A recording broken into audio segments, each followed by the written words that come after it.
Ini sekarang maulid ini. Kita tanya kepada mereka, ya, apakah Nabi SAW dahulu menyampaikan ini ataukah tidak? Maka kalau mereka menjawab, iya, Nabi SAW menyampaikan ini. Maka kita minta, datangkan dalilnya, datangkan buktinya.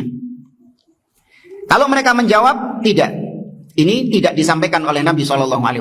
Maka kita tanya, apakah mungkin ada perkara agama yang itu baik? Kan menurut mereka maulid Nabi ini apa sifatnya baik kan? Apakah mungkin ada kebaikan dalam agama ini yang tidak diketahui oleh Nabi dan tidak diajarkan oleh Nabi?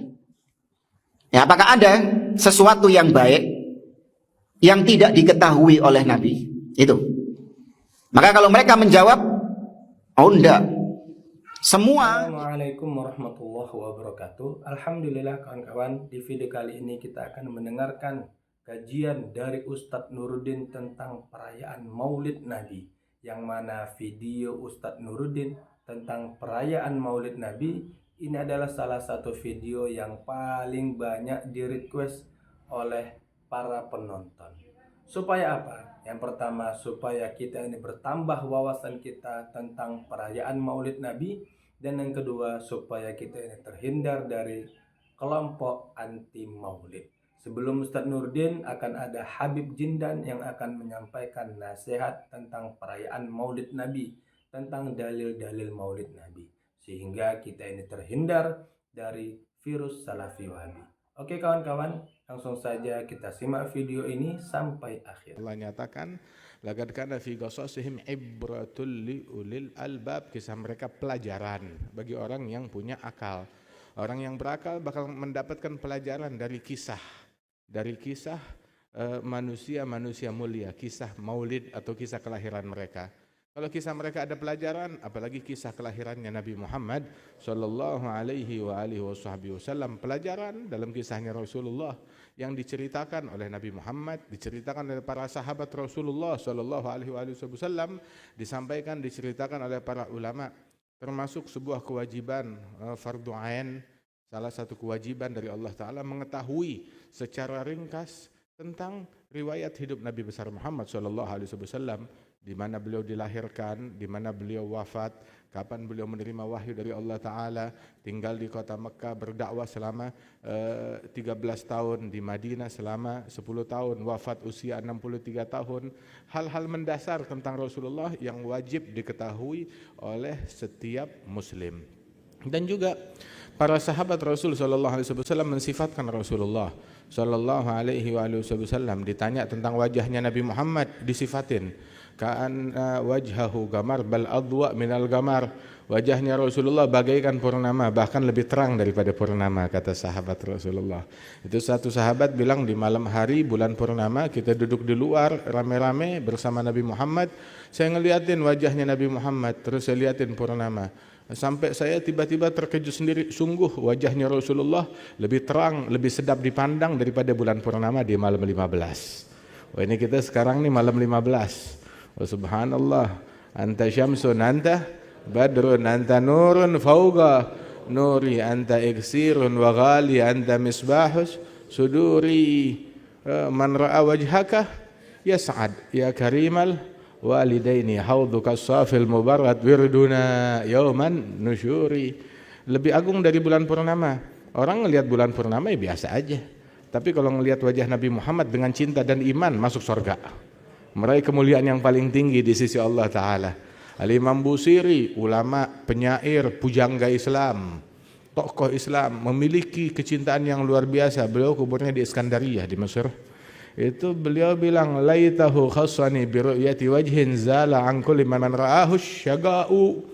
Alangkah beruntungnya aku kalau aku mendapatkan keistimewaan dengan bisa melihat wajahnya Rasulullah sallallahu alaihi wasallam. Tiap orang yang melihat wajahnya Rasulullah, hilang segala kesialan dari diri orang tersebut. Man ra'a wajhaka yas'ad. Yang melihat wajahnya Rasulullah, untung tuh orang, meraih keberuntungan. Alhamdulillah, mudah-mudahan Allah Ta'ala izinkan mata kita ini menatap wajah Nabi Muhammad, insyaallah, walaupun dalam mimpi kita menatap wajah Rasulullah sallallahu alaihi wasallam. Nabi bilang, bahwasanya man ra'ani fil manam faqad ra'ani haqqa. Fi riwayat faqad ra'al haqqa. Barang siapa yang melihat aku dalam tidurnya, maka dia telah melihat kebenaran, telah melihat sesuatu yang hak. Fa inna syaitan la yatamatsalu bi. Syaitan tidak dapat menyerupai aku. Dalam riwayat yang lain, man ra'ani fil manam fasayarani fi yaqadhah. Yang melihat aku dalam tidurnya, kelak dia akan melihat aku di dalam keadaan terjaga, kata Rasulullah sallallahu alaihi wasallam. Ada sahabi siapa namanya Ibn Abbas. Dia ketika setelah wafatnya Rasulullah berapa hari mimpi Rasulullah. Kemudian dia temuin khalatuh, istrinya Nabi Muhammad sallallahu alaihi wasallam, Maimunah. Kemudian dia cerita, semalam saya mimpi Rasul sallallahu alaihi wasallam. Maka dikatakan oleh bibi beliau, Rasulullah bilang bahwasanya man ra'ani fil manam fasayarani fil yaqadhah. Yang melihat aku dalam tidurnya kelak akan melihat aku dalam keadaan terjaga. Begitu. Baru ngomong begitu, oh iya, saya punya jubah peninggalan Rasulullah, kamu pakai ya? Jajal, dipakai. Saya juga punya cermin. Cermin ini selalu dipakai, digunakan oleh Rasulullah untuk bercermin. Dia habis pakai jubahnya Rasulullah, mau bercermin seperti apa? Gerangan, berkah. Dia bercermin. Ini tubuh dia pakai jubahnya Rasulullah. Yang dia lihat nggak taunya wajah bukan wajah dia, yang kelihatan di cermin wajahnya Nabi Muhammad. Langsung terbukti kontan saat itu juga. Semalam baru mimpi Rasulullah, langsung lihat wajahnya Rasulullah sallallahu alaihi wasallam. Allah yukrimna bi ru'yat wajhi syarif, insyaallah. Allah taala muliakan kita bisa melihat wajahnya Nabi besar Muhammad sallallahu alaihi wasallam. Yustasgal ghamam biwajhihi. Itu bahkan awan pun itu menjadi mencair, turun hujan dengan berkat wajahnya Rasulullah sallallahu alaihi wasallam. Itu disebutkan Sayyidatuna Aisyah radhiyallahu anha lagi ngejahit, tahu jarumnya jatuh. Nyari jarum di kegelapan malam, enggak menemukan enggak menemukan karena gelap. Lagian juga pertanyaannya, kenapa sih Siti Aisyah jahit malam-malam? Terus nggak pakai lampu, bilang nggak punya lampu minyaknya habis. Kenapa mesti ngejahit malam hari? Nggak nunggu besok pagi aja pas sudah terang? Syekhuna Habib Umar bilang, ya soalnya Siti Aisyah dia nggak punya lemari baju kayak bini kita. Bajunya cuma itu satu doang. Bajunya terbatas, yang satu sobek, apalagi ini baju buat sholat. Mau nunggu besok sholat subuh, bagaimana? Nggak ada baju yang lain. Maka dia paksain ngejahit di malam hari. Tahu-tahu jarumnya terjatuh, dicari-cari karena gelap, nggak ketemu. Pakai lampu minyak, nggak ada minyak buat nyalain lampu. Hingga akhirnya saat dia cari-cari, tahu-tahu nggak lama Rasulullah masuk ke ruangan. Nabi masuk kayak bulan yang masuk. Kelihatan itu jarum jatuhnya di mana. Dipungut oleh Siti Aisyah, dia lanjutkan ngejahit sambil tersenyum. Sambil tersenyum, kegeeran. Bagaimana nggak geer? Gimana nggak gembira? Suaminya, siapa yang seperti suaminya Siti Aisyah? Nabi besar Muhammad sallallahu alaihi wasallam. Allah memilih Nabi Muhammad. Allah memilih untuk Nabi Muhammad sahabat-sahabatnya, memilih untuk Nabi Muhammad keluarga-keluarganya, memilih untuk Nabi Muhammad istri-istrinya. Makanya itu bukan sembarang istri mereka. Wa azwajuhu ummahatuhum, istri-istrinya Nabi ibunda bagi kaum mukminin. Istrinya Nabi ibunda bagi kaum mukminin. Masya Allah. Itu Rasulullah sallallahu alaihi wasallam ngelihat Siti Aisyah senyum lebar. Ditanya, Aisyah, kenapa kamu senyum? Kayak girang banget, kenapa? Dia bilang, ya Rasulullah, tadi saya jahit, jarum jatuh, nggak ketemu, kamu masuk, langsung kayak lampu yang masuk, kayak bulan yang masuk, kelihatan jarum saya di mana. Terus Nabi bilang, ya Aisyah, ini wajah nih yang kamu lihat nih, besok hari kiamat celaka, rugi, sial orang yang nggak melihat wajah ini di hari kiamat. Nangis, lagi senyum ya dibikin nangis. Nanya, ya Rasulullah, siapa gerangan yang tidak melihat wajahmu? Siapa sih orang sial yang enggak melihat wajahnya Rasulullah? Nabi bilang, man dzukirtu indahu wa lam yusalli alayya. Disebutin nama saya tapi enggak tergerak buat sholawat kepada saya. Disebutin nama Nabi, mulut enggak bergerak untuk sholawat kepada Nabi.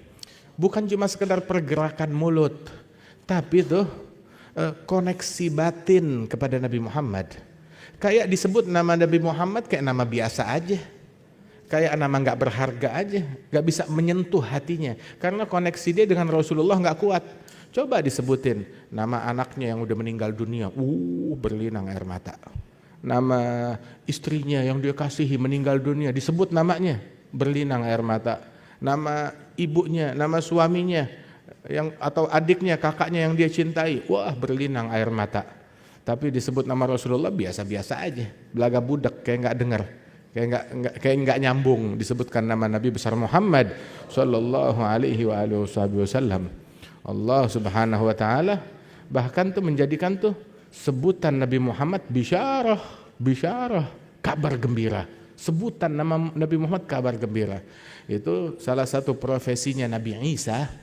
Nabi Isa dapat tugas dari Allah taala. Dia bilang, "Ya Bani Israel, inni Rasulullah ilaikum musaddiqan lima baina yadayya minat Taurah wa mubasyiran bi rasuli yati min ba'di ismuhu Ahmad." Hei Bani Israel, aku adalah Rasulullah, utusannya Allah kepada kalian. Bawa tugas, apa tugas pertama? Musaddiqan lima baina yadayya minat Taurah. Saya membenarkan, menguatkan ajaran yang ada di Taurat, mensucikan, mensterilkan tuh dari kontaminasi pemalsuan yang ada di Taurat. Saya datang membenarkan ajaran yang ada di Taurat, diperkuat lagi dengan Injil, sejalan dengan ajaran Taurat. Nggak ada yang ditinggalkan dari ajaran Taurat. Musaddiqan lima baina yadayya minat Taurah. Wa mubasyiran, dan tugas yang kedua, saya datang untuk ngasih kabar gembira. Tahu gak kabar gembira itu apa? Kabar gembira, ngasih kabar agar kita pendengarnya bergembira. Bagaimana cerita? Ngasih kabar gembira cuma ekspresi biasa aja. Gembira. Kayak orang bawain lelucon gak ada yang ketawa. Garing begitu. Nah ini dibawain kabar gembira biasa aja. Mubasyir, tahu mubasyiran?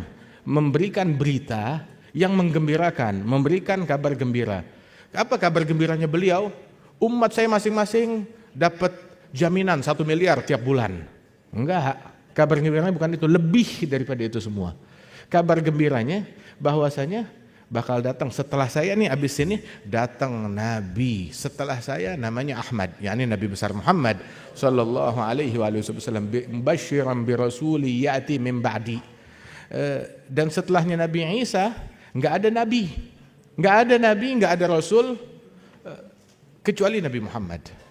Itu jeda 500 tahun, enggak ada nabi, enggak ada rasul setelah Nabi Isa kecuali Nabi besar Muhammad sallallahu alaihi wasallam. Gila huwa Isa. Gal Isa apa namanya? Huwa baina nubuwatihi kal hajib. Itu adalah bagaikan penjaga begitu yang memberitakan kabar gembira tentang datangnya pemimpin para nabi-nabi dan rasul, Nabi besar Muhammad sallallahu alaihi wasallam, nabi yang paling agung, nabi yang paling mulia. Tahu gak? Sampai itu Rasulullah sampai bilang dalam hadis beliau bahwasanya kelak Isa ibn Maryam bakalan turun fi ummati. Kemudian la yanzilanna fi ummati Isa ibn Maryam. Kelak akan turun di akhir zaman di umatku ini Isa ibn Maryam. Kemudian la yajidanna Isa ibn Maryam fi ummati mithla hawariyih. Isa ibn Maryam akan menemukan di antara umatku akhir zaman itu adalah orang-orang dari umat Nabi Muhammad yang kualitas mereka sekaliber kaum hawariyin. Bahkan dalam riwayat khair min hawariyih, lebih mulia daripada kaum hawariyin. Ya enggak heran, Nabi kita lebih mulia dari Nabi Isa. Kemudian Rasulullah sallallahu alaihi wasallam beliau bilang la yamuranna ala gabri wa la yusallimanna alayya wa la aruddanna alaihi salam. Isa ibn Maryam bakal datang ke Madinah, terus bakal ngelewatin kuburannya Rasulullah, bakal memberi salam kepada Rasulullah, dan saya akan menjawab salamnya Isa ibn Maryam, kata Nabi besar Muhammad sallallahu alaihi wasallam. Dan Rasul sallallahu alaihi wasallam juga pesan sebagaimana dalam riwayat fil hadis bahwa barang siapa yang di antara umat ini jumpa dengan Isa ibn Maryam falyuballigh salami alaihi. Sampaikan salam saya kepada Isa ibn Maryam. Sampaikan salam saya, salamnya Rasulullah kepada Isa ibn Maryam. Ala nabiyyina wa alaihi afdhalus salam wa azkas salam. Tahu gak? Nahnu aula bi Isa Kita adalah orang yang paling berhak dengan Isa daripada siapapun juga.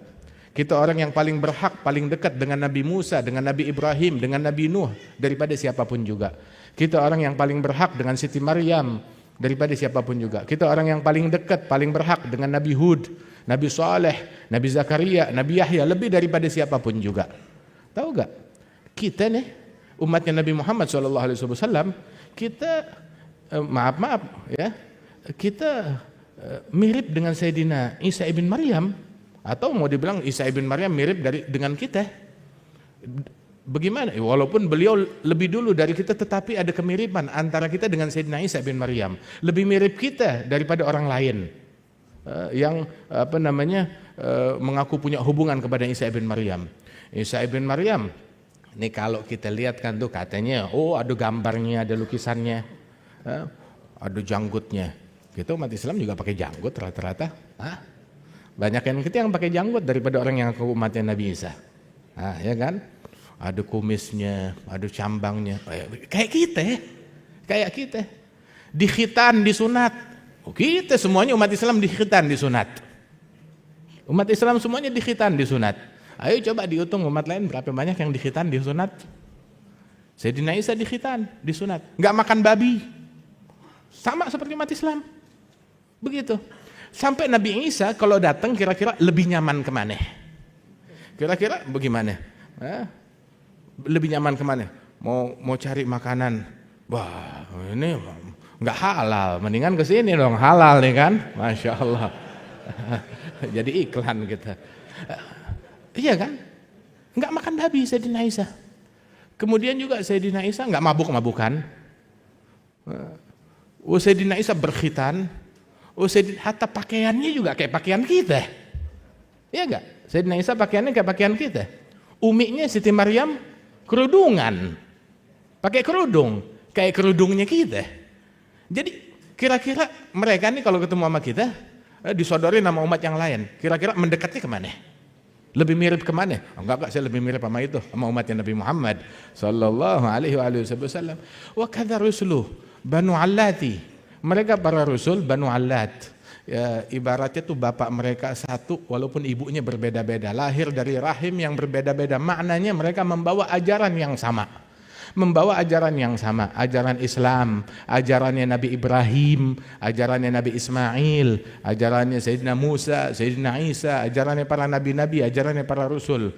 Ala nabiyina alaihim afdhalus salat wa azka taslim. Makanya waktu di Masjidil Aqsa ngumpul, mereka mau diimamin oleh Nabi besar Muhammad sallallahu alaihi wasallam. Ketemu di mana namanya? Di langit dengan Rasulullah Sayyidina Adam. Begitu ketemu Rasulullah, marhaban bin Nabi Saleh wal Ibn Saleh. Selamat datang putraku, keturunanku yang paling saleh dan juga Nabi yang saleh. Ketemu Nabi Nuh, begitu juga putra yang saleh, Nabi yang saleh. Begitu Nabi Muhammad ketemu dengan Nabi Ibrahim, begitu juga marhaban bin Nabi Saleh wal Ibn Saleh, putra yang saleh dan Nabi yang saleh.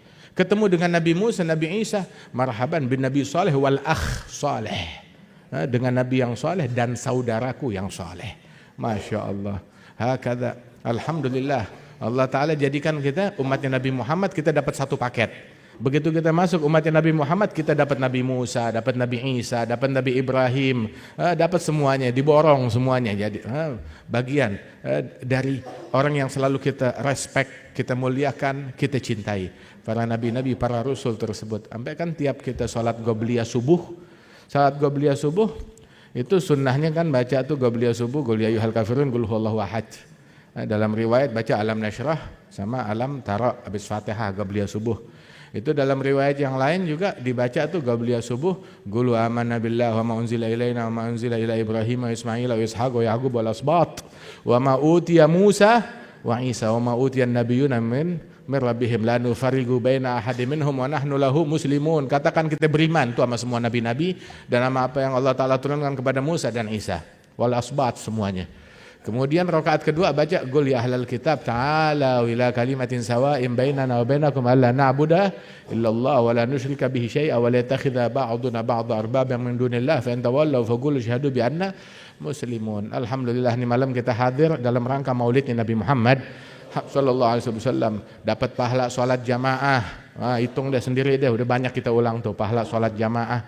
Lain lagi pahala jamaah sholat maghrib, jamaah sholat isya, pahalanya segimana banyak. Pahala hadir majelis ilmu, pahala hadir majelis zikir, pahala hadir majelis sholawatan, pahala ketemu sama muslim salaman, terus senyum. Senyumnya aja tuh hitungannya sendiri, senyumannya tuh hitungan sendiri. Ngasih salam itu hitungannya sendiri. Salaman dapat hitungan lagi pahala. Terus senyum beda lagi hitungannya. Yang satu senyumnya lebih lebar dari kawannya, pahalanya lebih gede lagi. Masya Allah, itu ketika mereka ngasih salam, bersalaman, itu turun 10 rahmat dari Allah. 9 buat yang senyumnya paling lebar. Yang satu ya dapat juga, tapi kalah senyum dia dapatnya 1 aja. Masya Allah. Alhamdulillah. Alhamdulillah Allah Ta'ala jadikan enak kan ketemu muslim, ketemu gitu, mukanya senyum. Daripada ketemu sama-sama orang sholat, assalamualaikum, assalamualaikum, ketemu monyong mukanya, serem banget mukanya, kayak nggak ada. Kita seagama loh, kita nih seagama, senyum apa? Sama senyum aja pelit, apalagi sama duit. Sama senyum pelit, gratis itu senyum. Ya Allah, kalau mau matinya senyum, banyak-banyak senyum kalau ketemu muslim. Kalau monyong terus, matinya monyong ntar. Cemberut aja, matinya cemberut ntar. Nabi Muhammad SAW tahu gak perangai beliau tuh akhlaknya paling bagus. Kan SAW aktsarun nas tabassuman fi wujuhi ashabih. Orang yang paling banyak senyum di hadapan wajah para sahabatnya. Paling murah senyum. Itu sahabat bilang, satu orang bilang, mara'ani illa mutabassima. Tiap kali Rasulullah ngelihat saya, papasan mata sama saya, Nabi senyum. Tiap kali papasan mata, Nabi senyum sama saya. Sallallahu alaihi wasallam. Orang, walaupun mukanya pas-pasan, tapi kalau gemar senyum, enak dilihat.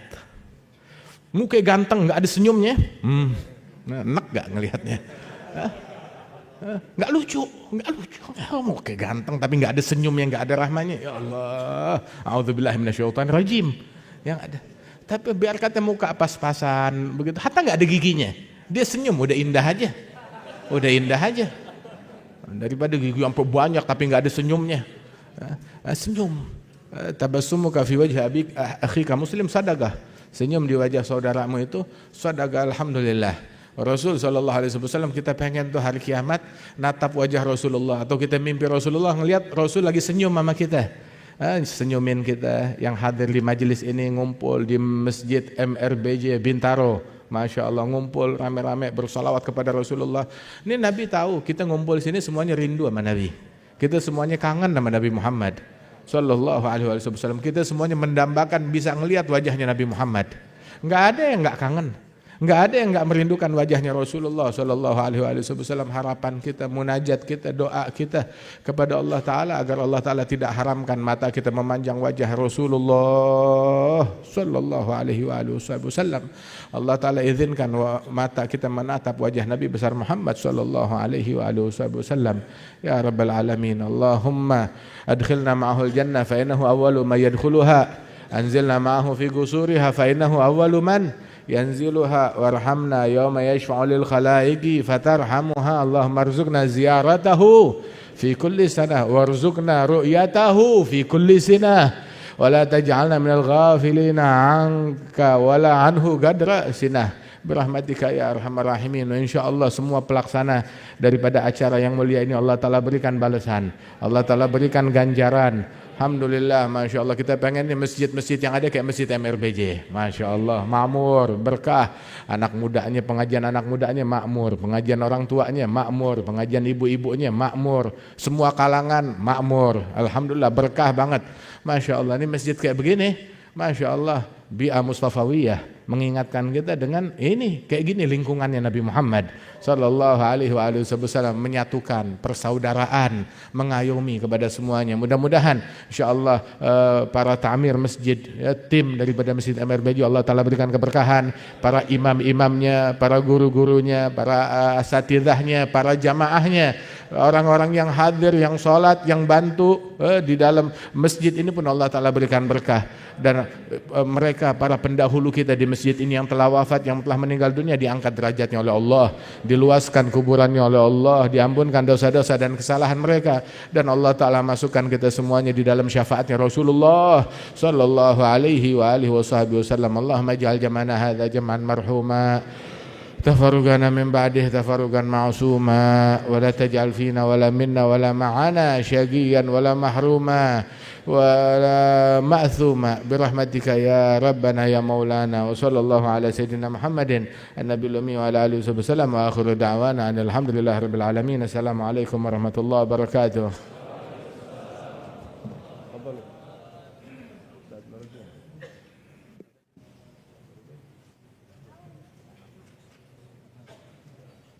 Alhamdulillah, jazakumullah jaza kepada guru kita Izza'illallah Habib Jindan bin Naufal bin Salim Jindan. Mudah-mudahan yang beliau sampaikan menggugah semangat kita untuk terus ittiba kepada Nabi Muhammad, menjadikan Nabi sebagai teladan, dan juga kita berharap Allah takdirkan kita semuanya dapat berjumpa dengan baginda Nabi Muhammad SAW fil yaqdah awil manam, baik dalam keadaan mimpi ataupun dalam keadaan terjaga. Amin Allahumma amin ya rabbal alamin. Hadirin wal hadirat yang dimuliakan Allah Subhanahu wa taala, selanjutnya kita akan mendengarkan mauidhah maulid yang terakhir dari guru kita Ustadzun Al-Fadil Al-Ustadz Muhammad Nuruddin LCMA alaihi falfadul maskuran ma'jura. Sallu ala Nabi Muhammad.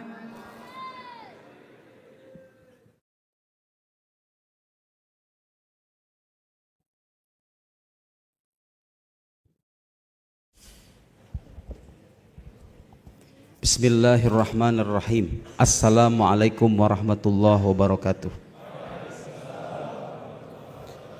Alhamdulillah wassalatu wassalam ala habibina wa syafi'ina Rasulillah wa ala alihi wa sahbihi wa man walah wa taba'a hudah wa ba'd. Allahumma akhrijna min dhulumatil waham wa akrimna bi nuril faham waftah alaina bi ma'rifatil ilm wasahil akhlaqana bil hilm waj'alna mimman yastami'una al-qawl fayattabi'una ahsanah. Subhanaka la ilma lana illa ma 'allamtana innaka antal alimul hakim wala haula wala quwata illa billahil aliyyil azim. Allahumma 'allimna ma yanfa'una wa zidna ilma wa ba'd. Alhamdulillah bapak-bapak semuanya, malam hari ini kita patut berbahagia. Bukan karena kita diberikan kesehatan, bukan karena kita diberikan kesempatan, bukan juga karena kita punya uang semata. Kita layak berbahagia malam hari ini karena hati kita dipilih oleh Allah Subhanahu wa ta'ala untuk menunjukkan rasa cinta kepada kekasihnya yang mulia Nabi Muhammad sallallahu alaihi wasallam.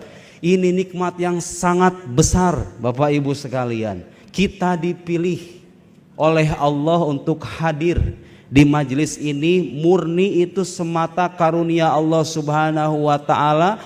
Langkah kita hanya perantara saja. Itu yang tampak. Bapak naik motor, naik mobil, keluar uang untuk ongkos dan semacamnya, itu hanya perantara saja. Hakikatnya yang menggerakkan hati kita, yang memberikan kemudahan buat jalan kita, yang menggerakkan rasa kita, semuanya itu adalah Allah Subhanahu wa ta'ala. Bersyukurlah kita malam hari ini didampingi. Rasulullah sallallahu alaihi wasallam sudah wafat 14 abad yang lalu, tapi beliau mewariskan para keturunannya. Malam hari ini kita didampingi oleh orang-orang yang mewarisi ajaran Rasulullah sallallahu alaihi wasallam. Dalam darah mereka mengalir darah Rasulullah sallallahu alaihi wasallam. La tufrih qatta'ah li'annaha barazat minka. Kata Imam Ibn Athaillah, jangan sampai ketaatanmu itu membuatmu senang karena dia tampak dari diri kamu. Saya nih hadir maulid, di hadapannya ada ustadz ini, ada habib ini, yang lain gak hadir. Kata Imam Ibn Athaillah, jangan sampai ketaatan itu membuat kita senang semata-mata karena dia dihasilkan oleh kita.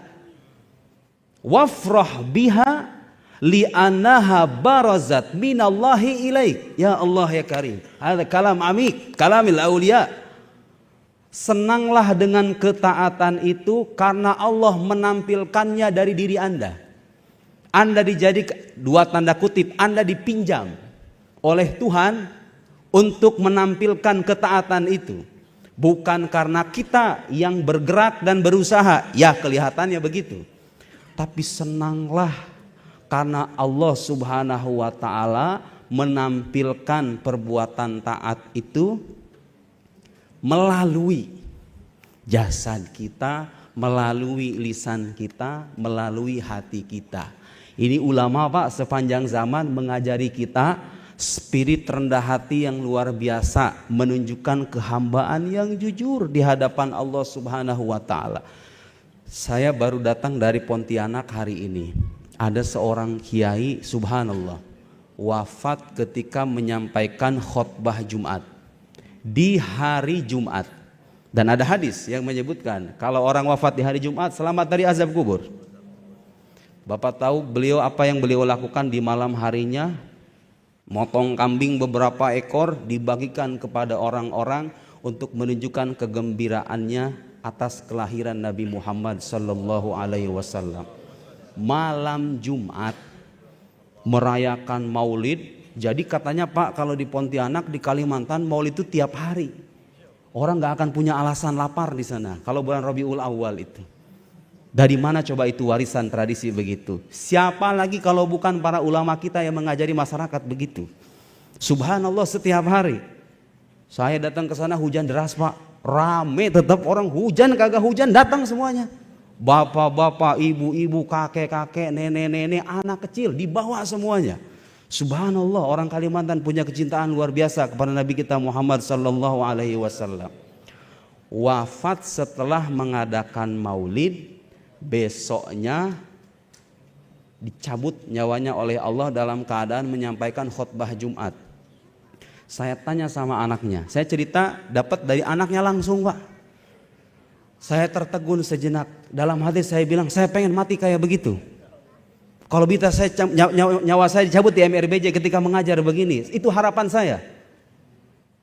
Apa amalan yang suka diamalkan sama almarhum itu? Kalau boleh saya tahu.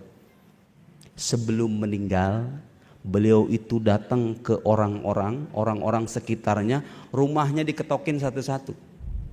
Dikasih sembako, dikasih santunan, sambil nanya, kamu punya masalah hidup apa? Kamu punya masalah apa? Kamu punya masalah apa? Ditanya satu-satu Pak. Orang dengan dedikasi luar biasa, punya kepekaan sosial luar biasa. Dan dibalik itu semua beliau tidak, apa istilah orang zaman sekarang, low profile. Tidak suka menampilkan dirinya di hadapan publik. Gak punya akun medsos, bukan orang yang populer. Tapi hampir orang di daerah itu semuanya merasa mendapatkan keberuntungan dengan kehadiran beliau. Namanya Kiai Haji Nasir Maksudi. Bapak gak kenal kan? Saya juga tidak kenal. Gurunya Pak seorang Habib. Ternyata Habibnya hadir di samping kami waktu ada acara itu. Saya diceritain setelah beliaunya gak ada, pergi, nyesel saya. Tahu begitu saya kata ngobrol lama saya sama Habibnya itu. Subhanallah, tidak menampilkan pakaian khusus atau atribut khusus sama sekali tidak. Saya menyangkanya ya sudah jemaah biasa saja. Cuma anaknya bilang, Ustadz itu gurunya almarhum. Oh, ahlan wa sahlan Pak, salaman ciuman seperti biasa. Duduk di samping kami itu. Tahu amalannya apa Pak? Habib ini nih, lihat. Keturunan Rasulullah itu mewarisi akhlak Rasulullah sallallahu alaihi wasallam. Diminta sama anaknya, Habib hadir ya, nanti malam ada acara Maulid. Habib pasti hadir asal dengan syarat. Pokoknya beliau ini kalau ada kumpulan, ada majlis, Maulid, apa Isra Mi'raj, apapun itu, dipanggil, mau dipanggil kalau dengan satu syarat ini. harus ada di majelis itu anak yatim dan para janda. Terus diapain Ustaz? Dikawinin jandanya? Oh enggak.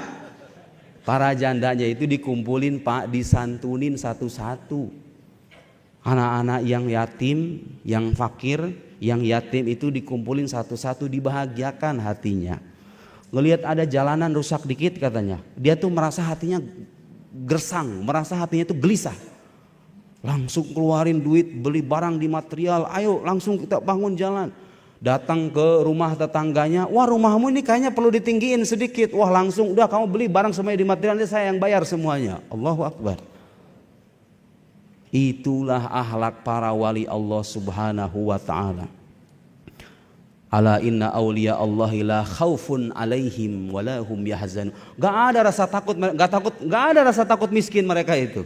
Keluar duit jor-joran begitu. Itu akhlak para wali Allah. Warisan siapa itu? Warisan Nabi Muhammad sallallahu alaihi wasallam. Rasulullah itu ajwadun nas wa ajwad ma yakun fi Ramadan. Rasulullah itu orang yang paling dermawan, dan kedermawanan beliau itu semakin tampak nyata ketika bulan Ramadan. Bahkan disebutkan dalam riwayat, beliau itu dilukiskan kedermawannya karihil mursalah. Seperti angin Pak. Angin itu kan kalau ke kanan ke kiri nggak ada beban dia. Ya udah asal kasih aja begitu. Nggak berpikir panjang. Yu'ti ata man la yakhshal faqr. Beliau itu kalau memberi dengan pemberian orang yang tidak takut kefakiran sama sekali. Itulah akhlak Nabi kita Muhammad sallallahu alaihi wasallam. Beda jauh. Tadi Habib Mujtaba itu cerita banyak orang-orang soleh. Itu kalau dibandingin kita jadi malu Pak ya. Jauh banget levelnya. Jangan bicara soal salafus soleh yang abad ketiga, abad kedua Hijriah atau sahabat Nabi itu. Kita bicara orang zaman sekarang Pak yang kayak gitu. Saya dikisahin kayak begitu, saya malu sendiri terus terang aja.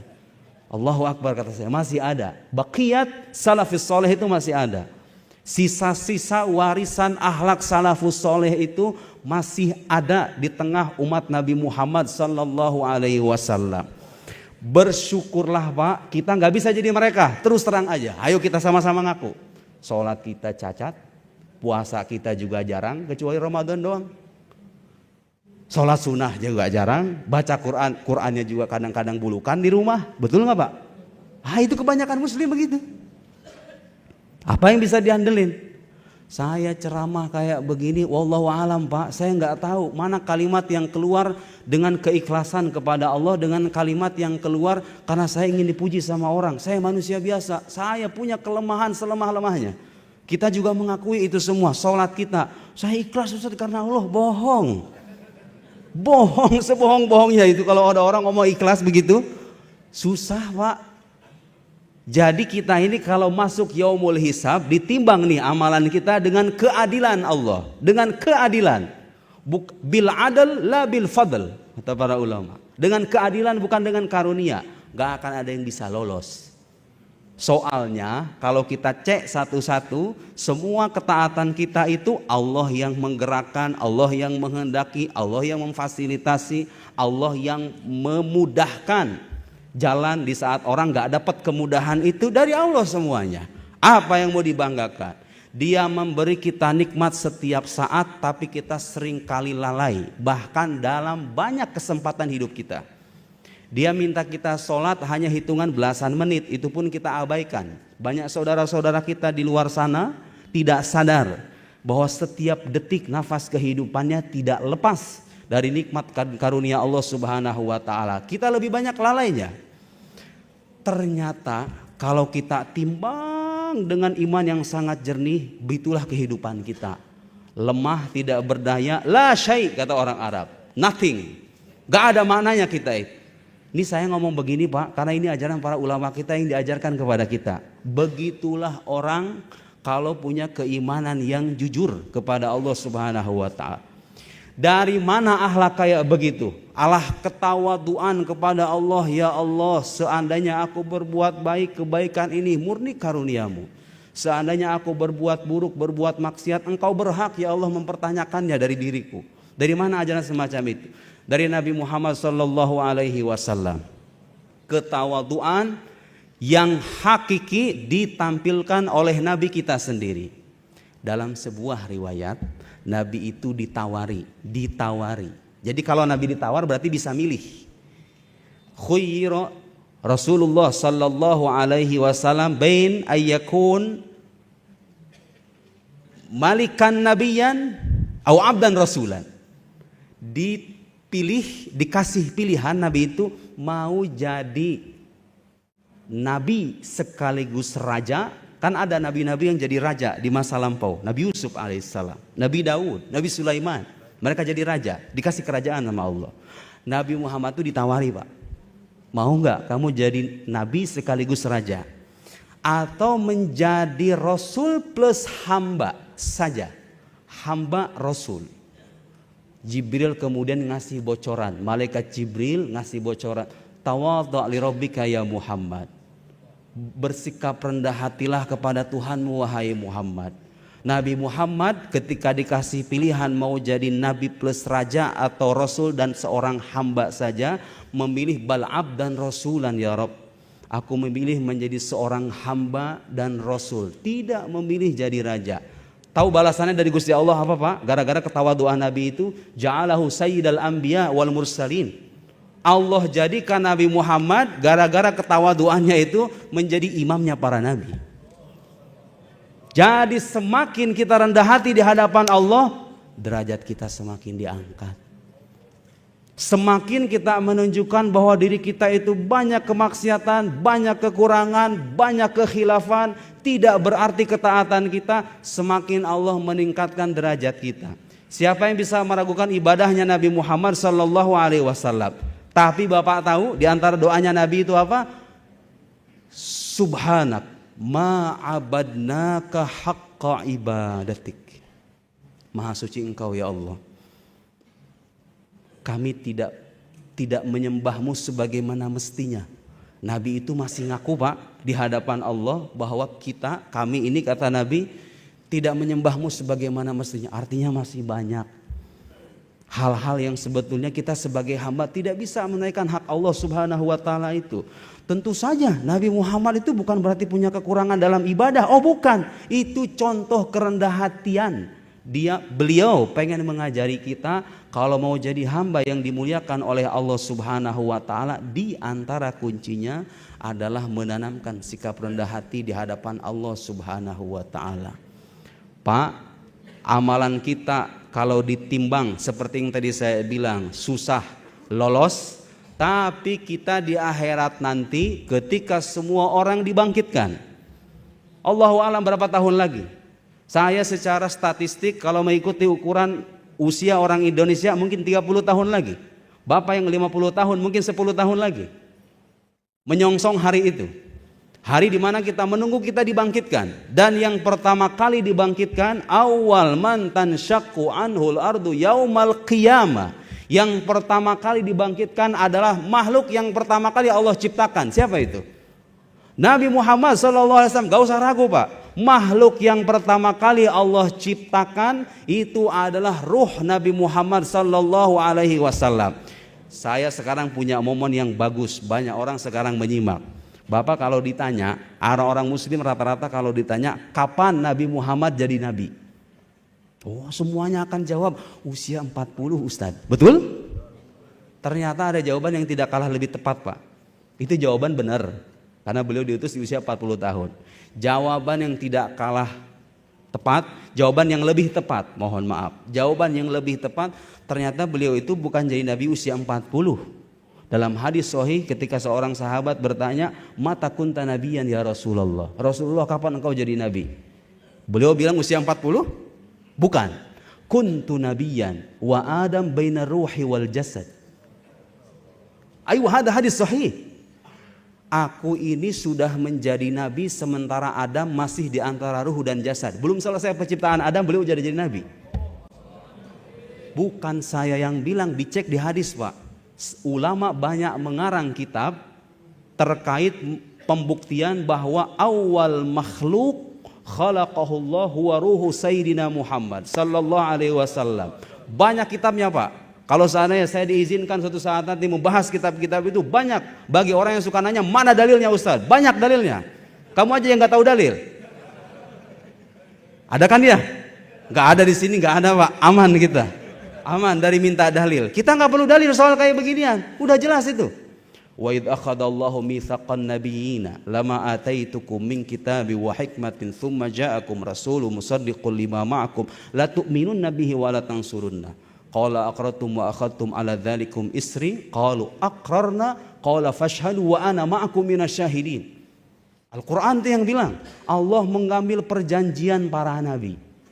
Di mana itu perjanjian? Nabinya kan belum ada, di alam ruhani Pak. Di alam ruhani Allah mengambil perjanjian para nabi. Kalau nanti datang seorang rasul yang membenarkan ajaran kalian itu, kalian harus beriman dan membelanya. Saya sekarang buka kitab, biasanya bawa kitab fisik, sekarang kitabnya digital. Karena habis dari luar kota nggak sempat bawa kitab. Bener gak itu Ustadz yang Ustadz omongin itu? Nabi Muhammad makhluk pertama. Emang ada dalilnya? Gak cukup waktunya untuk bahas dalil semuanya ya Pak. Tapi itu diantara dalil disebutkan oleh para ulama kita. Asy-Syifa disebut tadi sama beliau. Karangan Qadhi Iyad. Ini Asy-Syifa ini artinya kesembuhan Pak. Banyak ulama bilang kalau lagi sakit pengen sembuh, coba aja katanya baca kitab Syifa. Kesembuhan. Dibaca mimbabi tabarruk itu ya. Bagi yang percaya tabarruk tentunya. Bagi yang gak percaya gak usah dibaca. Ya banyak orang gak percaya itu kan. Saya ngalamin Pak terus terang. Waktu saya di Mesir istri saya lagi sakit, kepalanya gak bisa gerak. Ya saya ngalamin itu waktu di Mesir itu. Saya ingat perkataan guru saya. Itu istri saya mau ke toilet aja gak bisa. Saya berdua lagi. Rumah lantai 4. Tetangga pada gak ada. Jam 11 malam. Wah bingung saya. Gimana kata saya kalau terjadi hal-hal yang tidak diinginkan, saya berduaan begini. Saya ingat nasihat guru saya, coba bacanya, baca kitab Syifa katanya. Idza aradta syifa faqra'is syifa. Kalau mau sembuh baca kitab Asy-Syifa karangan Qadhi Iyad. Ini kitab mubarak, dibaca di mana-mana. Salah satu kitab rujukan penting dalam membahas tentang hal-hal yang berkaitan dengan Nabi Muhammad sallallahu alaihi wasallam. Enggak usah diragukan lagi keilmuan Qadhi Iyad. Alhamdulillah saya baca sedikit kitab Syifa, Allahu a'lam. Allah yang menyembuhkan, tapi kan itu wasilah. Beberapa menit saya bacakan kitab Qadhi Iyad potongannya, saya berharap ya Allah mudah-mudahan dengan wasilah bacaan kitab ini kau sembuhkan ya Allah. Alhamdulillah Pak bisa jalan ke toilet. Saya bopong ke rumah sakit, alhamdulillah. Istri saya saksinya itu. Alhamdulillah. Hada babi tabarruk. Ini bukan hadis Pak. Kalau nanti Bapak baca ternyata Ustaz saya tetap aja masuk rumah sakit nih kalau begini. Oh jangan salahkan saya. Karena ini bukan hadis Nabi. Ini namanya mujarrobat. Sesuatu yang udah dicoba sama sebagian orang soleh, dikasih tahu ke kita, begini nih aku udah baca begini hasilnya, gak usah dibenerin juga gak apa-apa, namanya juga mujarrobat gitu ya. Ketika menyampaikan ayat yang tadi saya sebut di surat Al-Imran ayat 81, wa idh akhadallahu mitsaqan nabiyyina lama ataikum ila akhiril ayat, Qadhi Iyad mengutip pendapat para mufassir, ahli tafsir yang lebih paham Quran ketimbang kita. Qalal mufassirun, berkata para ahli tafsir, akhadallahul mitsaq bil wahyi. Allah mengambil perjanjian dengan para nabi itu dengan wahyu. Falam yab'ats nabiyyan illa dzakara lahu Muhammadan wa na'ta. Tidaklah Allah mengutus seorang nabi kecuali menyebut nama Muhammad sallallahu alaihi wasallam lengkap dengan sifat-sifatnya. Wa akhadha alaihi mitsaqahu in adrakahu la yu'minan nabi. Perjanjiannya kalau nanti ketemu sama Rasul yang namanya Muhammad ini kamu harus beriman. Setelah itu disebutkan, lihatlah para ulama, pemahaman seperti ini diwariskan secara turun-temurun Pak. Sayyidina Ali bin Abi Thalib tentu orang terdekat dengan Nabi sallallahu alaihi wasallam. Qala Ali ibn Abi Thalib. Dikutip selanjutnya, lam yab'atsillahu nabiyyan min Adam faman ba'dah illa akhadha alaihi al-ahda fi Muhammad sallallahu alaihi wasallam. Tidaklah Allah mengutus seorang nabi dari Nabi Adam sampai Nabi Isa. Tentu ada nabi yang tidak kita ketahui, jumlahnya sangat banyak. Yang nabi kita ketahui 25. Di dalamnya ada Nabi kita Muhammad sallallahu alaihi wasallam. Kata Imam Ali, semua nabi itu udah berjanji. Artinya mereka dikasih tahu. Berarti kalau begitu nabi pertama itu siapa Pak? Ya benar Nabi Adam, nabi pertama yang pertama kali dilahirkan ke alam dunia, betul. Kalau ditanya siapa nabi pertama yang terlahir, yang dimunculkan, yang diutus ke alam dunia, jawabannya jelas, bittifaqil ulama wal uqala, Nabiuna Adam alaihi salam. Tapi kalau ditanya nabi pertama secara hakiki, min haitsu ruhaniyah, dari sisi ruhaninya, karena sebelum jasad kita ada, roh kita itu udah diciptain duluan, Pak. Kita tahu semua itu kan? Siapa yang bisa mengingkari? Muslim siapa? Muslim mana yang bisa mengingkari bahwa sebelum jasad kita ada, ruh kita itu sudah ada, diciptakan terlebih dulu. Bahkan mengambil perjanjian dengan Allah Subhanahu wa taala, alastu bi rabbikum qalu bala. Bukankah aku Tuhanmu? Mereka semuanya berkata, kita semuanya dulu berkata, iya. Ingat gak Pak, waktu Allah nanya kayak gitu, kita ingat gak? Gak ingat kan? Gak ingat kan? Nabi juga waktu usia 40 tahun malaikat Jibril datang, Iqra, turun dengan surat Al-Alaq, memberikan wahyu. Nabi juga sama mengalami semacam kelupaan itu. Padahal Nabi itu sebetulnya sejak dulu sebelum jasadnya ada udah jadi Nabi. Cuma hal yang manusiawi, ketika ruh menyatu dengan jasad ada semacam kelupaan dengan masa lalu. Kayak kita sekarang kalau ditanya, ingat Pak ketika Allah nanya alastu bi rabbikum, ingat? Tidak ingat, tapi Quran mengabarkan itu. Nabi yang pertama kali Allah ciptakan ruhnya, yang dengannya Allah menciptakan segala sesuatu termasuk diri kita manusia, segala makhluk, itu adalah Nabi Muhammad sallallahu alaihi wasallam. Ja'alani fatihan. Dalam sebuah hadis Nabi menyebut dirinya ja'alani fatihan. Allah menjadikanku sebagai pembuka. Pembuka apa? Pembuka risalah yang hakiki itu ya beliau itu Nabi Muhammad sallallahu alaihi wasallam. Wa khatiman, dan penutup sekaligus. Allah himpun dalam diri Nabi kita itu kemuliaan awal dan kemuliaan akhir. Kita jadi umat yang paling belakang muncul. Tapi seperti yang beliau jelaskan tadi, kita menjadi umat yang Allah dahulukan ketika masuk surga. Apa ada nikmat yang lebih besar selain itu Pak? Terus dalam sebuah riwayat yang saya baca, waktu kita dihisab bagi rapot. Nanti kan ada bagi rapot tuh, mati dibangkitkan, ada yang namanya yaumul hisab. Itu Nabi Muhammad ada di samping kita Pak. Ditemani kita itu. Termasuk di mana? Ketika selesai hisab divonis, yang ini min ahlin nar, hada min ahlil jannah, ini ahli surga, ini ahli neraka. Luar biasa itu, ngeri itu kan. Kita bagi rapot di sekolah, di kuliah aja kalau diumumin pasti gak naik kelas, rasanya kita sedih. Ini masa depan kita cuma surga dan neraka. Neraka kayak apa kali? Allahu a'lam. Termasuk setelah selesai dihisab, kita menyeberang sirat, Nabi Muhammad itu membersamai kita. Bapak tahu momen yang tidak kalah penting untuk kita syukuri. Ada golongan orang-orang ketika mau bagi rapot nih, mau dihisab, ada orang-orang yang dikecualikan. Gak usah dibagiin hisabnya. Dapat syafaat dari Nabi Muhammad sallallahu alaihi wasallam. Terus saya dengar penjelasan dari guru saya Pak, nanti kalau kita dibangkitkan semuanya, dari sejak Nabi Adam alaihissalam sampai manusia terakhir. Allahu alam siapa itu manusia terakhir? Sudirman apa Sodikin saya nggak tahu. Manusia terakhir nanti itu dibangkitin semuanya. Kita taunya kan nanti semua manusia itu berbondong-bondong ke nabinya ke nabi yang mereka mintai pertolongan. Datang ke Nabi Adam, datang ke Nabi Nuh, datang ke Nabi Ibrahim dan nabi-nabi yang lain. Tidak ada yang bisa ngasih pertolongan Pak. Itu ternyata kata guru saya, yang keliling ke nabi-nabi itu umat lain, umat agama lain, umat nabi terdahulu, maaf. Umat nabi terdahulu yang keliling nyari pertolongan itu. Umatnya Rasulullah sallallahu alaihi wasallam itu langsung tahu alamat nabinya. Langsung berkumpul di dalam haud, beliau memberi kita minum. Kalau kita minum la nadba'u ba'dahu abada. Kita enggak akan pernah merasa kehausan lagi. Itu diminum kapan Pak? Sebelum kita nyebrang sirat yang panjang itu. Dan kita dibersamai oleh Nabi kita Muhammad sallallahu alaihi wasallam. Apa coba nikmat apa lagi itu? Kita ditakdirkan tanpa kita minta Pak. Tanpa kita minta, Allah takdirkan kita sebagai bagian dari umatnya Rasul yang sangat mulia Nabi Muhammad sallallahu alaihi wasallam. Bapak Ibu sekalian, saya mau kasih analogi sederhana.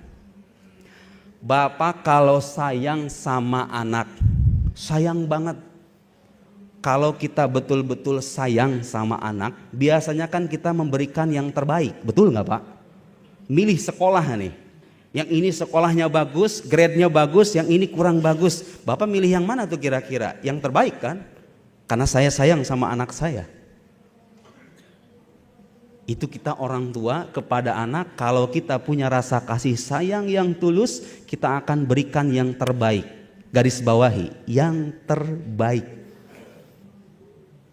Kalau anak sakit, ada rumah sakit yang ini mahal tapi bagus, testimoninya orang bagus. Yang ini agak murah dan kita punya uang. Wah, walaupun duit puluhan juta demi anak ya enggak? Dikasih yang terbaik, Pak.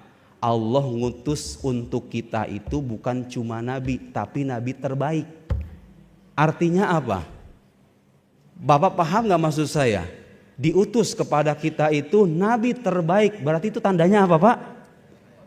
Aywa, itu tandanya apa?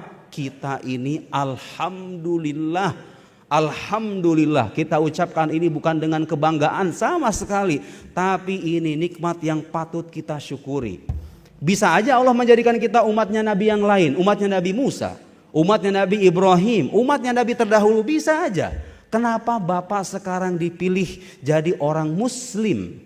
Di dalam hati kita tertanam nama Allah dan Muhammad sallallahu alaihi wasallam dengan kecintaan yang luar biasa. Berarti itu tanda Pak, indikator sederhana. Kita nggak bisa mastiin sih enggak, tapi itu indikator Pak. Berarti tandanya apa? Kita disayang oleh Allah, karena buktinya apa? Yang diutus kepada kita itu sebaik-baiknya Nabi Pak. Sebaik-baiknya Nabi. Sesederhana itu logikanya. Sebaik-baiknya Nabi, afdalul khalqi alal itlaq. Sebaik-baiknya Rasul, sebaik-baiknya makhluk. Bapak Ibu sekalian, waktu kita terbatas, saya punya waktu sekitar 15 menitan lagi. Betul ya Pak? Nah, sekarang saya ingin menampilkan salah satu akhlak Nabi Muhammad yang diajarkan Nabi Muhammad sallallahu alaihi wasallam, dan ini bagus untuk mengkritik sebagian perilaku saudara-saudara kita muslim di luar sana yang kadang-kadang mengabaikan kehormatan saudara muslimnya yang lain. Baik, saya akan bacakan kitab. Ada sebuah kitab bagus ini yang bisa bahasa Arab, judulnya Ar-Rahmah fi Hayatir Rasul. Kasih sayang dalam kehidupan Nabi. Tebal Pak kitabnya, nggak bisa saya bawa bentuk fisiknya ya, bentuk digitalnya aja.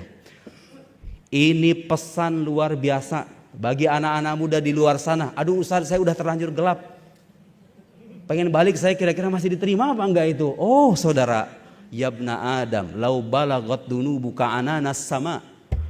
Wahai anak cucu Adam, seandainya dosa kamu itu menjulang tinggi ke langit. Dosa macam apa itu coba menjulang tinggi ke langit? Tsumastagfartani, kemudian engkau meminta ampun kepadaku, ghafartulak, aku akan ampuni kamu. Wala ubali, kata Allah, la ubali, aku nggak peduli sama dosa kamu itu, karena aku nggak butuh dengan aku tidak butuh dengan ketaatan kamu, kekuasaanku tidak berkurang dengan kemaksiatan kamu. Allah Subhanahu wa taala membuka selebar-lebarnya. Ayo anak-anak muda yang merasa hidupnya gelap pengen berubah, pintu yang paling ampuh mengoreksi karakter akhlak kita, hati kita, kekeringan batin kita. Gak ada pintu lain selain Nabi Muhammad sallallahu alaihi wasallam. Banyakin baca sholawat adik-adik semuanya, banyakin baca sholawat, hadir di majelis semacam ini, baca sirahnya, beli buku. Masa kita hidup puluhan tahun gak ada waktu buat baca sirah Nabi? Betapa kurang ajarnya kita selama ini. Hidup puluhan tahun, ada yang 50-60 tahun, ditanya mukjizat Nabi Muhammad apa? Geleng-geleng kepala dia. Bapak selama ini hidup ngapain aja? Oh saya kerja Ustadz. Oke kerja, selesai kerja ngapain? Main TikTok, main Instagram. Nanti di akhirat ketemu, seperti kata beliau, mau gak kita itu ketemu? Mana yang namanya Nabi Muhammad itu, kok kagak ada? Ya bukan kagak ada, memang Anda yang selama ini tidak mau mengenal dia. Salahnya ada dikasih kesempatan panjang buat mengenal. Baca sirah Nabi itu, baca buku 300-400 halaman, menambah wawasan kita. Ada seorang pendosa namanya Ma'iz ibn Malik. Ini hadisnya sahih Pak, di kitab Sahih Muslim. Kitab sahih. Jadi nggak usah nanya dalil ke saya ya. Ustaz dalilnya sahih apa enggak ini? Dalilnya sahih. Dalilnya sahih. seorang pendosa namanya Ma'iz ibn Malik. Ada nih orang-orang kayak Ma'iz di tengah-tengah kita itu, banyak bahkan.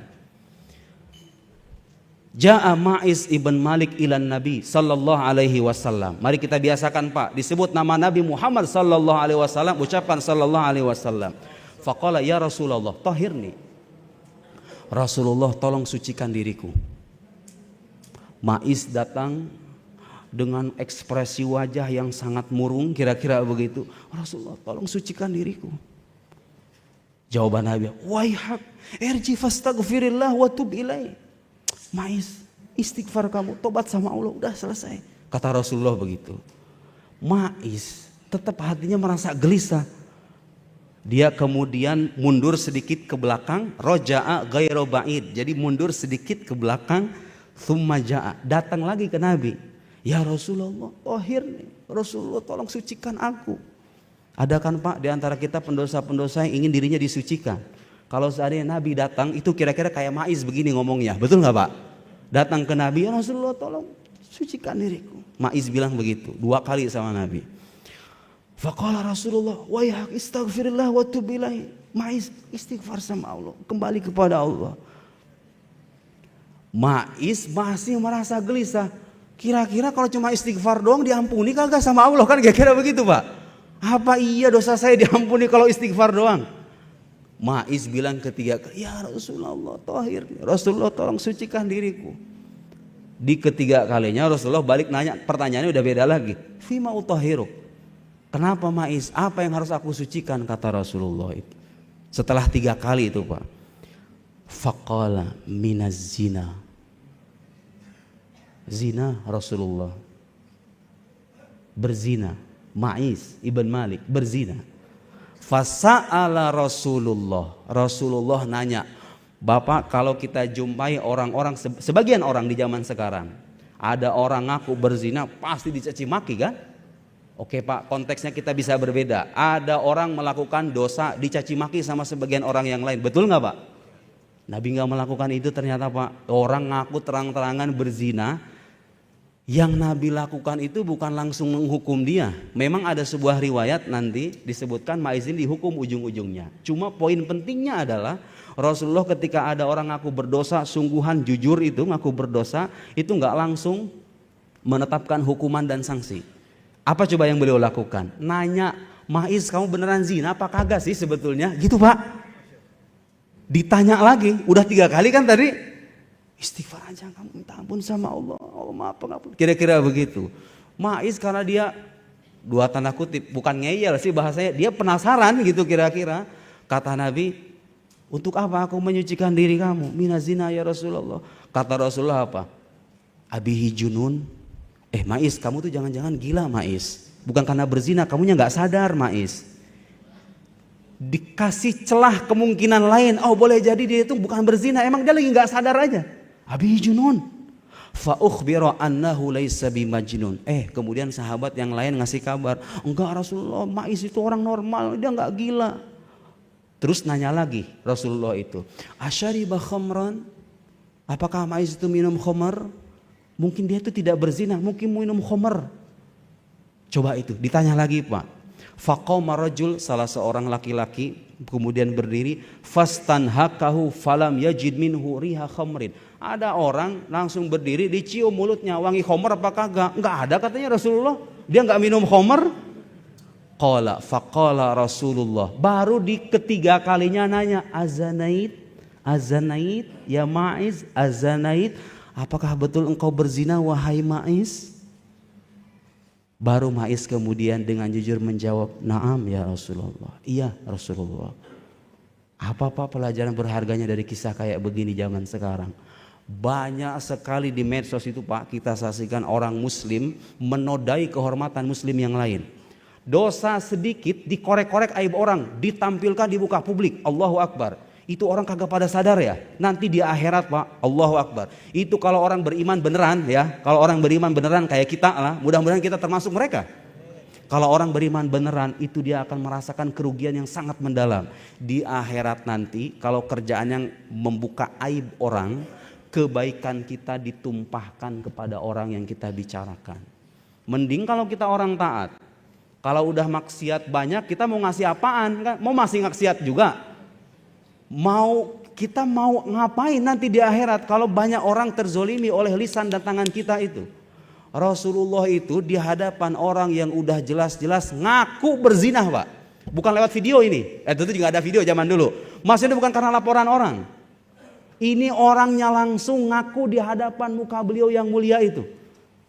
Orang sudah jelas-jelas ngaku, dikasih kemungkinan lain. Mungkin kamu, di riwayat lain disebutkan, mungkin Maiz, kamu tuh cuman, mohon maaf ya, mungkin ciuman aja.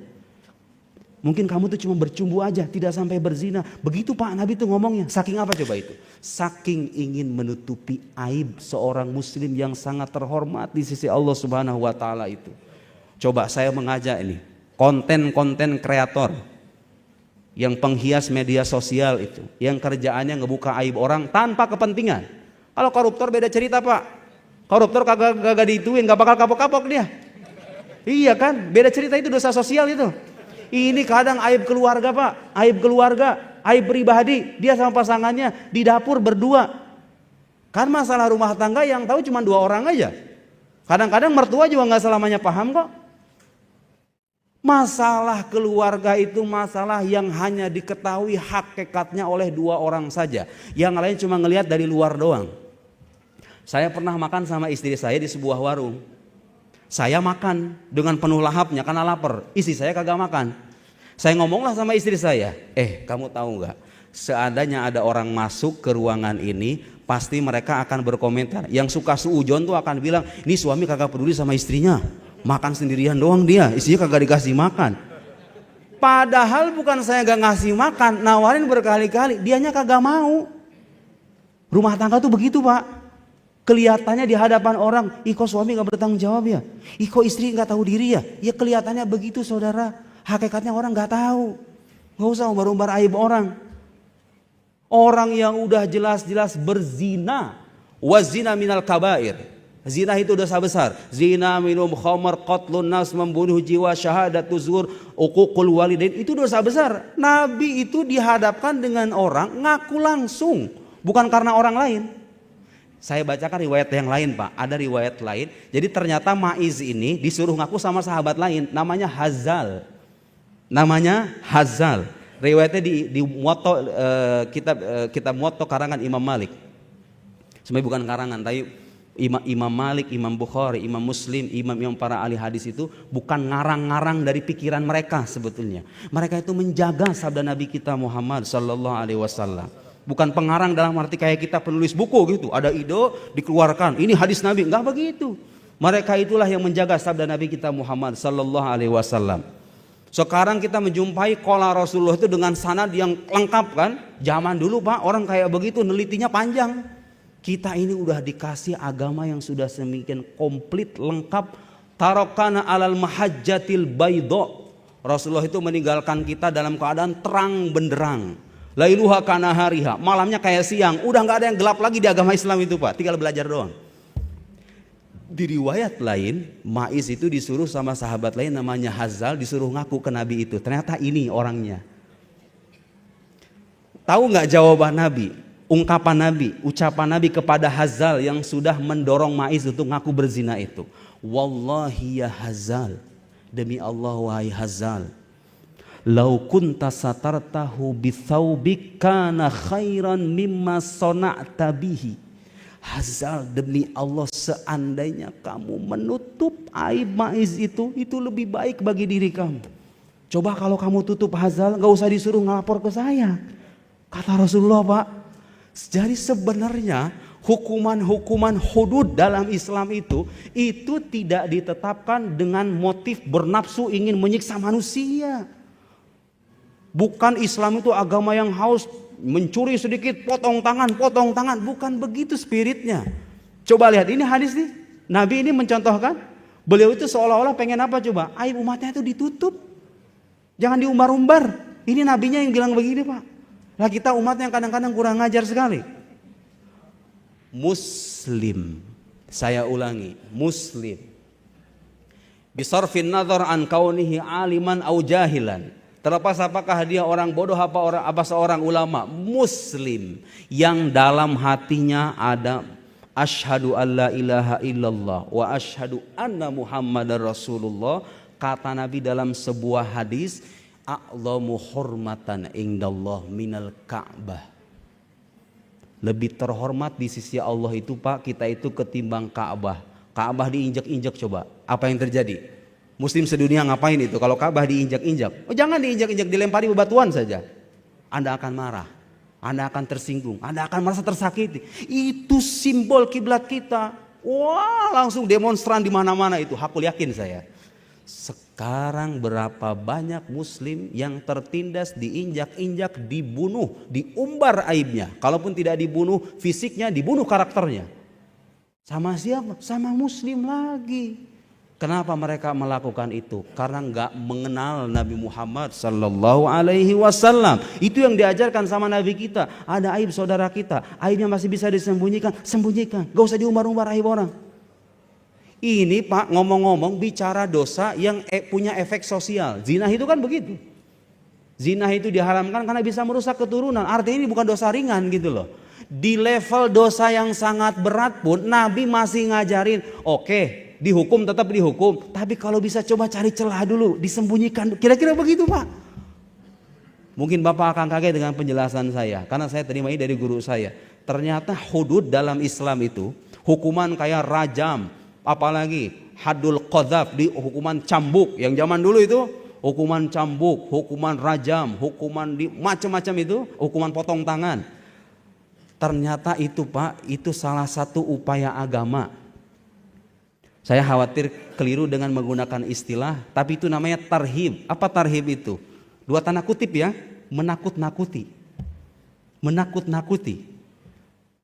Hakikatnya apa coba? Agama itu ingin kita saling menutup aib kita masing-masing. Kecuali kalau dosa besar ini punya efek sosial yang dahsyat. Korupsi nggak boleh didiamin. Wah, ini koruptor enak banget kalau misalnya dapat hadis kayak beginian, disembunyiin gitu aibnya. Jangan salah, saya tidak bicara dengan Anda. Saya tidak bicara dengan koruptor, dengan orang-orang yang punya dosa besar kepada masyarakat itu. Tidak. Yang kita bicarakan itu anak-anak muda yang barangkali lemah dengan hawa nafsunya, melawan hawa nafsunya, hatinya merintih ingin kembali kepada Allah Subhanahu wa taala. Ada orang-orang di rumah tangganya punya masalah. Dia punya aib. Semua orang punya aib. Bapak kalau tahu aib saya nggak mungkin pengen dengar omongan saya.